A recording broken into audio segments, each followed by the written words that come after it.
Yeah, and I'm not doing an intro. We're just jumping into it. Are you ready? Ready, Freddy. Okay. Here is what I have been just kind of processing through. Um and I sent you a quick text, and I'm just realizing how Newtonian we are in our understanding. And what I mean by, having a Newtonian framework is that it's fixed, it's predictable, it's mechanistic, it's deterministic, it's very linear, it's very cause and effect, right? Yes. And, Newton came up with his stuff like years ago. And then Einstein came along and said, like, that's a good start. Let's build on it. And he came up with his theories, which honestly, if you're not like a physicist, you're not really thinking about it necessarily. And then 50 years later, these quantum physicists came along and like they broke it down even further, and like quantum mechanics, if they're researching it and they've done all the math and they're like, this is how the world works, right? Superpositions, entanglement with atoms, and all these wonderful like ideas that quantum mechanics talks about. And typically, like the quantum physicists will talk about really, really small things and really, really big things. Yes. And like we don't necessarily understand it, so we just like don't think about quantum physics as part of our reality, which keeps us stuck in our Newtonian understanding of how we think the world works. Well, And so then, Newtonian physics work really well in a human-sized world. But like you right, mentioned, when you go super small or super big, it starts to break down. yeah. But then I started processing through all of the things that we do as Christians in church, our spiritual practices.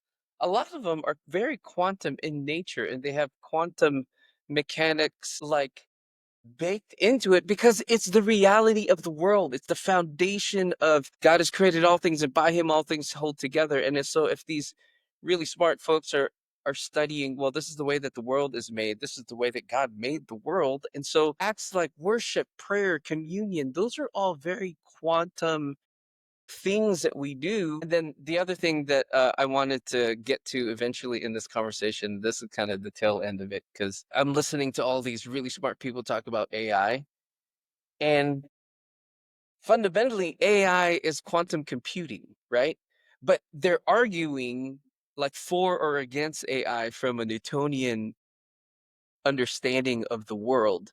And so I realized that, like, man, people don't understand this quantum stuff, so they don't understand the AI stuff. It doesn't make sense. But then, like, that's probably let's set some parameters first. I want to But talk about okay, your Holy Spirit entanglement yeah, there. you want to talk about that? You want Well, yeah, I mean, talking about entanglement theory, and I recently just last week had one of my former students come up and he brought a crew of college students with him. I saw that. And I assumed he was a youth pastor and this was his youth group. But as we Okay. were talking, he was like, oh no. He's like, I was done with the evangelicals before I even got started. And I don't think he's been in a church in a decade. Okay. And it would just happened to be his daughter and some of her friends were doing a trip together. So it was great. Okay. But I asked him, I said, well, I haven't been to church in a bit either. COVID kind of like put it over the top for me and Mhm. what it revealed. But I asked him if he was still good with Jesus, and he's like, "There's nothing Jesus would say that I couldn't subscribe to." And I Huh. was like, "Well, that was interesting." He was like, "Basically, I'm a deist, and I believe in God, but I don't think he's active in the world today." And I just thought, Yeah. I'm thinking he's going to be active in my world today as we Right. walk through the woods Right. down to the sea, and I just felt like I literally entangled with God.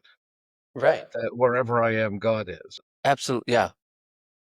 God affects me. There's But if you don't affectation. But if you don't have those categories and like, or are able to understand that idea that you can be entangled with something and there could be space in between. And when one thing happens, it happens in that other place.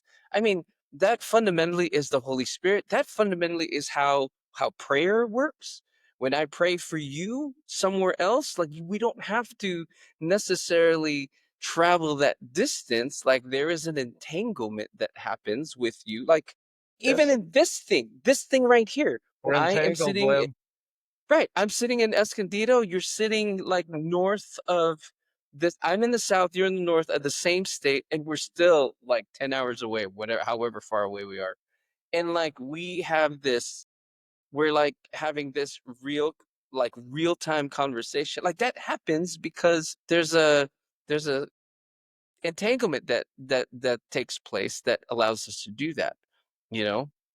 I mean, I'm just realizing that there's so many quantum mechanics in spirituality and this Jesus world, that allows us to interact with God, and like because we can't really explain it and we're stuck in our Newtonian understanding of reality that I was reading a great article the other day about, and it's kind of fringy, but that's where I like my science. And okay.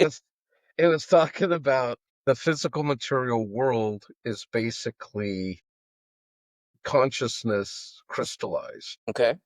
But like every star, every flower, every human, every fish is a thought or consciousness that's been crystallized into physical So that we can form. see Yes. and interact. But that fits right in with my idealism. I mean, all the way back to Plato, right? Where the most real form of things is the ideal, the idea. That's what's Uh-huh. eternal. The physical manifestations of that idea come and go, but the idea abides. Does so when I wrote my dissertation, so I went back and I read my dissertation and I kind of cheated, and I grew up as a trichotomist, but for my dissertation, just so I could like develop some arguments, I claimed to be a dichotomist, just to kind of, I because think because you what I can was. do that kind of cheating. That's all right. Well, but I was trying to make a point, right? So I was just using that argument like there's physical, there's material part of you and the immaterial part of you. And the online world allows us, it gives us access and it gives us a portal, it gives us a screen to interact like with the immaterial part of who we are, which is a very real part of who we are. Because like in that Newtonian mindset, like this is all that there is, like what I can see. Right. And No, and you're for Plato and I believe Paul, this is a garment. This is a vehicle.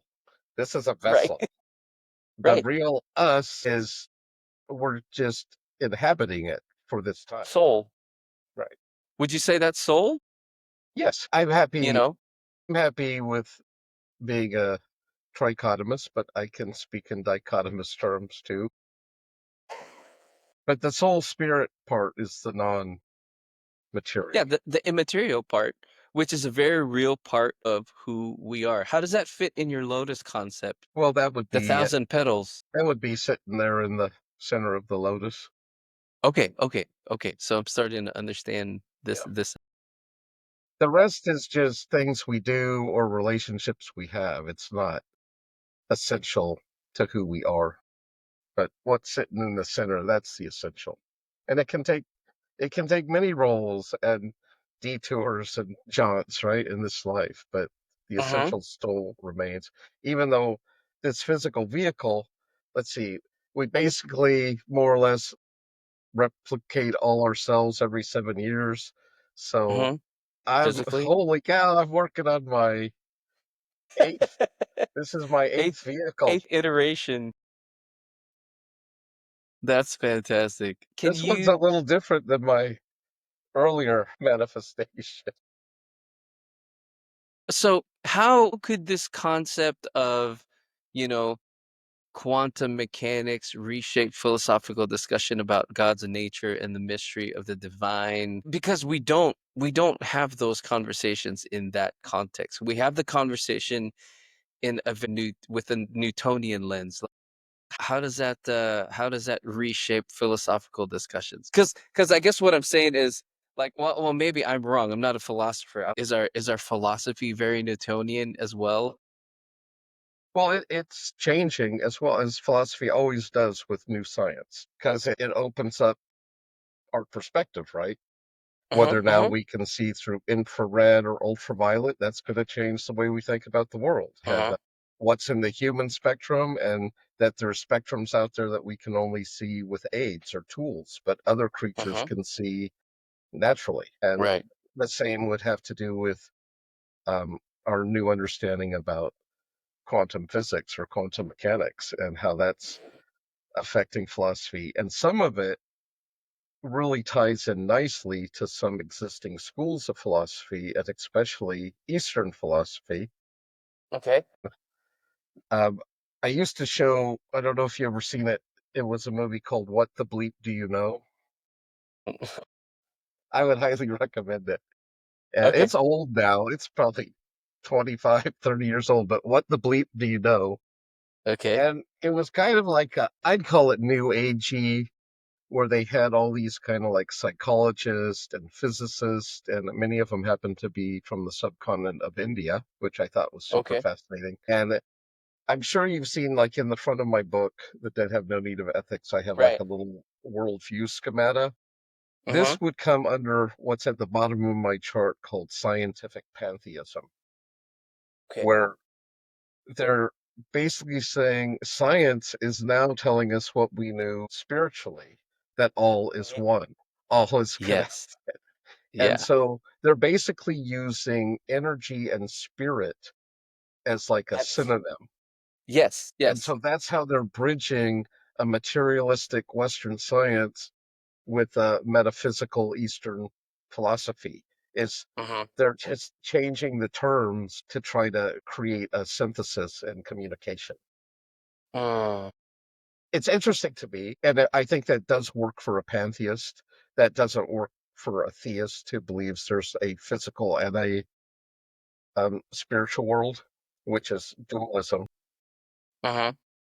We've talked, and part of how I navigate those distinctions so you don't end up as a deist like my friend, who we got us here and God's out there somewhere, Yeah. is the concept of panentheism. And it's kind of an in between position between theism and pantheism, where theism, at least old school, you have a creator and a creation. And in pantheism, the creator and the creation are the same thing. Okay. And so for the panentheist, you still have a creator and a creation, but the creation is within the creator. The creation is not the creator, but the creator permeates the creation. Okay. So And I actually philosophers have think that's a lot more biblical position, quite frankly, because the yeah. other, God and creation, that's exactly what leads to deism, an absentee or a distant God that isn't working in the world today. Where in Yeah. the other model, the panentheistic model, of course God's working in the world today because the world is in God and God is in Right. the world. It's And God is permeated also with God. and then God can flow through us like you were saying in the last time we chatted. Yes. I hope, Yeah. but see, I don't think my friend had the eyes to perceive that he was walking with Jesus or walking with God through the woods. And I'm not claiming I'm God, but I'm indwelt or knit together with the very Spirit of God. So wherever I'm walking, God is Uh-huh. walking. Uh-huh. Now, sometimes my shades are a little thick and it's hard to see the light coming out.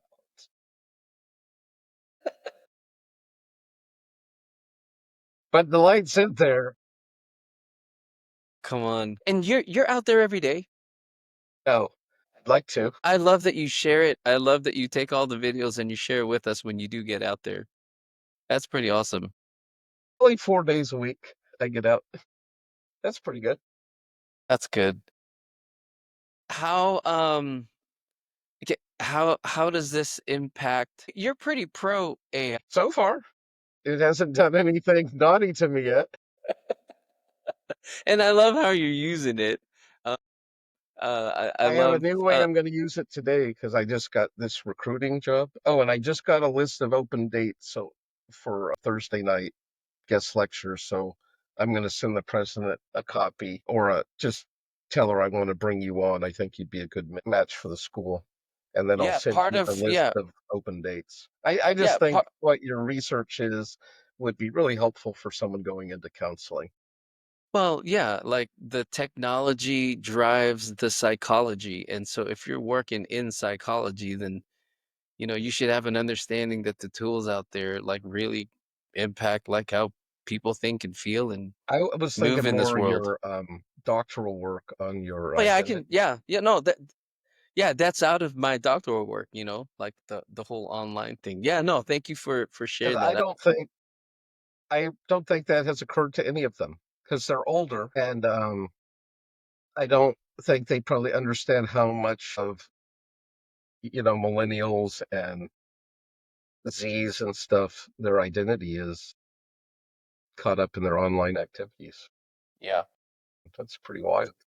I've been having a lot more conversations with them and I've been like trying to like chase it down to kind of understand it, and it's been a really fascinating conversation, and it gets better hits because there's a lot of Gen Zers out there trying to figure out these questions. They're trying to figure out, who am I? What is this world like? I mean, like, what am I doing? There's a lot of people trying to figure that out, and so people kind of watch the stuff, which is great. Although Okay, I was looking go at some ahead. of my videos, and I think in my online Darkwater Hermit persona, I'd be becoming like a caricature of myself. It's how I look at it. Wait, but that's fine though, because that's just like one version of yourself. Right, That's not the complete version of yourself, but this you've definitely built the persona online. Like, this is Dark Water Hermit, and right. It's a trip. nothing wrong with that. Well, It's just I don't look at that and identify it as me per se, but as like this weird little like performance, right? It's yeah, it's like a show or it something, and then it's you a have another role. type of show. Right, it's Yeah, roles. it's a persona. It's those pedals. It's not Yeah, me. right. But it still gives us insight into Sure, Fred. it's a facet. Yeah. That's why I love Gosh. the idea of having many names, because names are, especially if they're descriptor type names. Yeah. Yeah. Yeah. Like It gives us Gandalf is such a great example from Tolkien's series. Like the different peoples had different names for him, and it had to do with his relationship with those people groups. right. And it allows you to iterate into the next thing. Right. Can you okay, so the quantum thing, I'm not a quantum physicist, it's not even my field, but it's really fascinating to me. One of the ideas in quantum mechanics is that you don't well, sorry, let me start over. One of the ideas in Newtonian understanding of reality is that it's very linear, it's cause and effect. You got to move through these stages in order to grow, develop, become, right? But in the whole quantum mechanics, you don't necessarily need to go through all of these stages. You can move from this here, and move. You don't have to travel all the intermediate stages in order to get to here. And the other way that they put it is like there's a superposition where you're both of these things, and depending on the context or how it's observed, like you're going to be one or the other. You skip some of these intermediate steps, and then like I think of like the stories in the scripture where like people skip a whole bunch of things, and they interact with God in some way, and they just are enlightened, and they get like a new view of themselves and the world and of God, like, and they don't have to travel all these steps in the middle. They didn't Like, have to go through the 12 steps of spiritual no, awakening. no. They were just on the road and God showed up, and like Right. they were blinded by it, and Yeah. it changed their lives instantaneously. Honestly, even the way that we talk about salvation and becoming a Christian is instantaneous. Like, you jump from this state to this state, like, because, They had an how does existential encounter. and so how does a philosopher explain that, or how would you articulate like that experience? Oh, I mean, you're kind of already doing that. Well, if everything is one, and everything is interconnected. That's one of the problems. The counter arguments to that view is if everything's one, well, it means there's nowhere to go because you're already here. There's only Right. one place. There's only one time. There's only one event. And it ties back into the superposition where you have infinite potentialities, but Right. there's Possibilities. Yeah. only one actuality. Right. So, and to me, that has to do with consciousness. It's consciousness that crystallizes the potential into the actual. But quantum mechanics would say that like when you it doesn't really like have see I don't even know how to explain it. Like, until it's observed, it's not a thing until it's observed. It's a potential until it's observed. It takes the observation to make it actual. But like but that's still like consciousness is the mechanism for that. Yes. Your consciousness or someone observing you.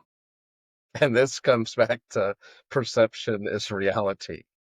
Your consciousness provides your reality. Yes, 100%. God's consciousness provides universal reality. Can We move are in that. little mini realities living in God's universal reality. Okay. And I would say things go well for us when our little R reality aligns with God's big R reality, and it goes hard Uh-huh. on us when our little r reality is in disalignment with God's capital R. And so that's why like we're stuck in a Newtonian understanding of reality because like it just that hurts the brain to like think about and it's hard to teach that. Is it?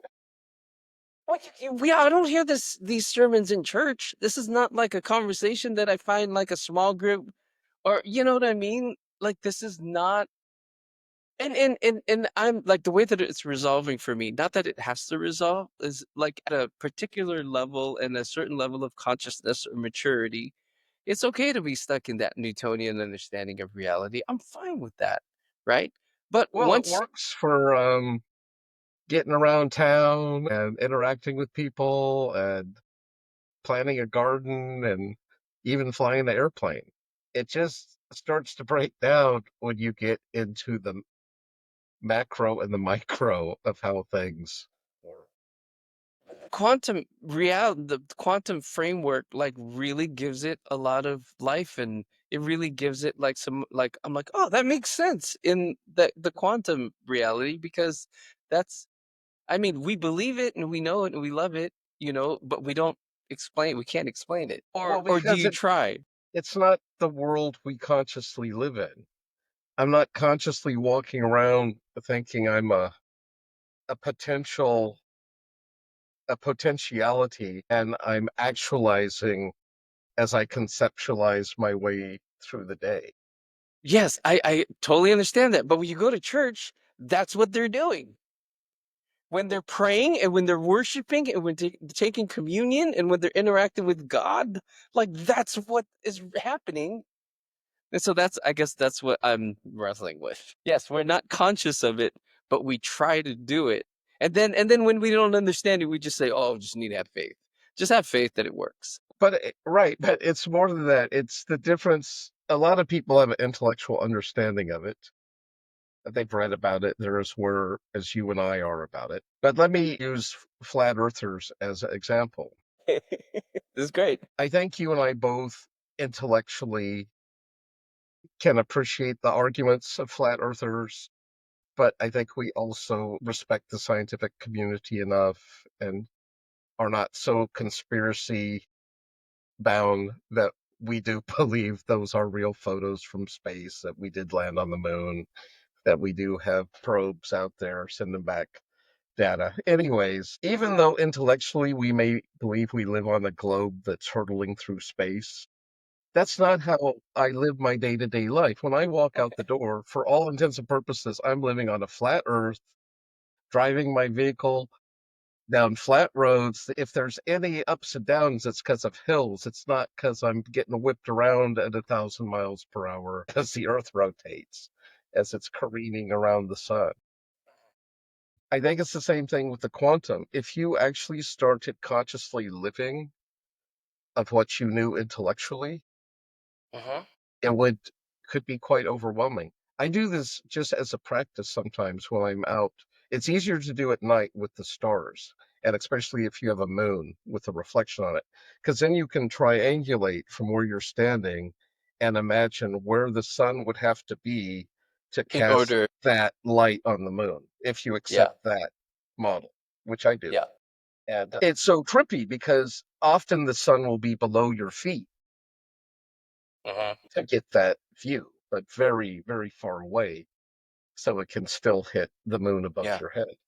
right. Um, and in the daytime, if you consciously look up and you look at the sun and realize, my God, I'm standing on this orb and I'm looking out at a star that I can't even look at.